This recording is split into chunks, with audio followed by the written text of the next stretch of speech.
As far as fasting in the month of Shaban is concerned, it's mentioned in Sahih Bukhari, volume number 3, in the book of fasting, hadith number 1969.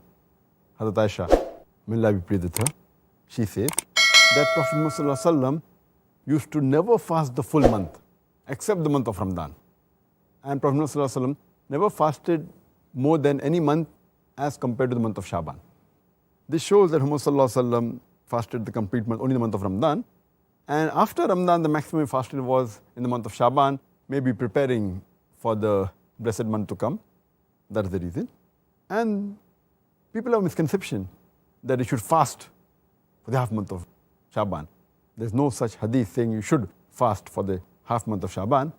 But there's hadith which is mentioned in Sunan Abu Dawud, volume number 2, in the book of fasting, hadith number 2330, that the beloved Prophet Muhammad said that you should not fast after half the month of Shaban. So that means till the 15th of Shaban you can fast, after 16th you should not.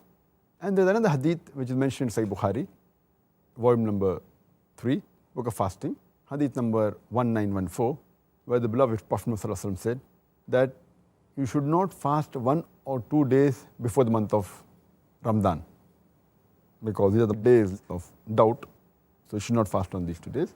So based on this hadith, after the 15th, that is from 16 onwards, you should not fast, unless, the hadith continues, that unless you are used to fasting the nawafil fast, you're used to fasting the voluntary fast, maybe 3 days every month, that's the Ayyamul Bid, or you're used to fasting on Mondays and Thursdays or alternate days, it's accepted, otherwise you should not. So this is what a person should fast in the month of Shaban as much as possible.